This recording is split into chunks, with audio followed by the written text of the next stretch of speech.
Hello friends, कैसे हैं? मैं अच्छा हूँ। आज हम डिस्कस करने वाले हैं how to choose political leaders. तो जैसा आप लोग सब जानते हैं कि इंडिया में कुछ स्टेट्स में, यूपी में, पंजाब में, कुछ स्टेट्स में इलेक्शंस आने वाले हैं।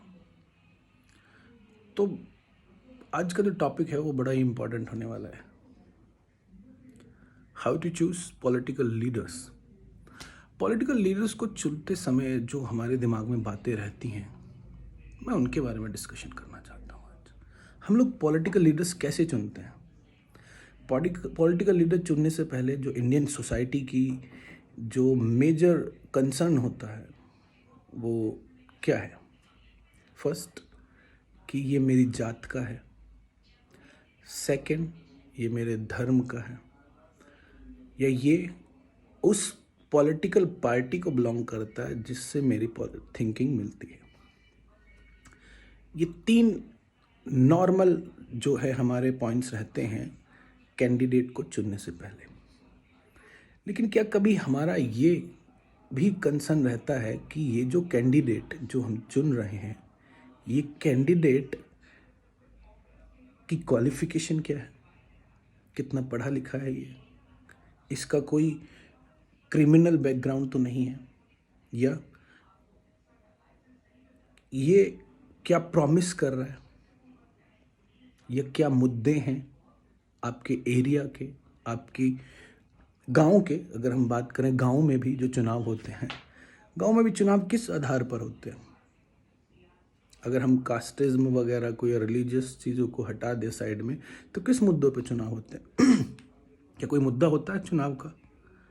कोई मुद्दा नहीं होता। जिसने ज़्यादा खर्चा कर दिया, जिसने आपको ज़्यादा तवज्जो दे दी, आप उसको बहकावे में आके वोट दे देते हैं। क्या आपको पता है कि आपके हाथ में एज अ डेमोक्रेटिक कंट्री एक ही पावर है? जो नेता बोलते हैं कि जनता के हाथ में पावर है, जनता के हाथ में पावर है, वो बिल्कुल ठीक बोलते हैं। आपके हाथ में सिर्फ और सिर्फ एक ही पावर है, और जिसका आप मोल कैसे करते हैं? जिसका आप मोल करते हैं पैसे लेकर, दारू पीकर, या फिर ये जो तीन कंसर्न मैंने बताया आपके होते हैं कि आपकी फेवरेट पॉलिटिकल पार्टी को बिलोंग करता है वो कैंडिडेट, या फिर आपके रिलीजन को बिलोंग करता है, या फिर आपके कास्ट को बिलोंग करता है। क्या इससे अलग भी आप भी कोई पॉलिटिकल लीडर को चुनने से पहले, चूज़ करने से पहले कोई और इशू है जिस पर आप उसको चुनना चाहते हैं कि इशू पर वो बोलता अच्छा है, इशू को सॉल्व अच्छा करेगा? कि ये सब कंसर्न रहते हैं? नहीं कंसर्न रहते।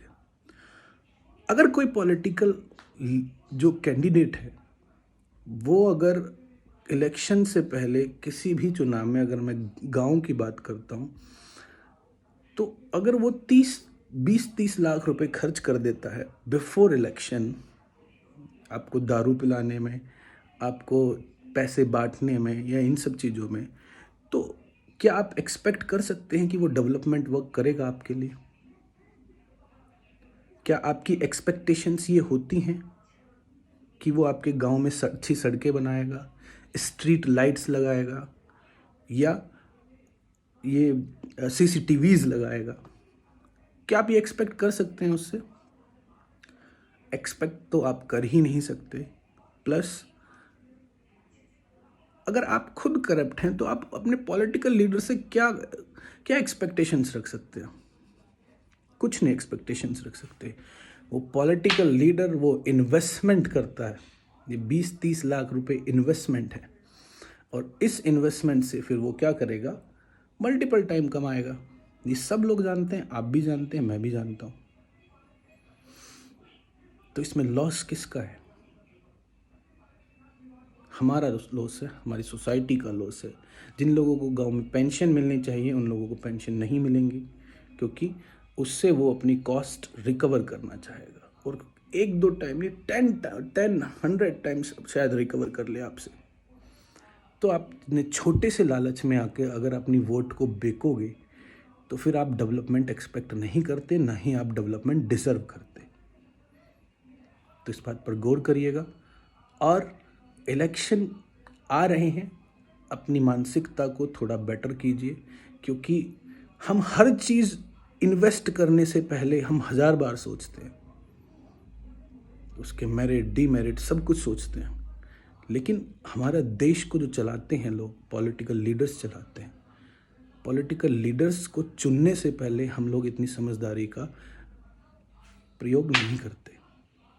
सो इस वीडियो को अच्छे से देखिएगा और समझिएगा कि आप कहाँ गलती कर रहे हैं। Thank you.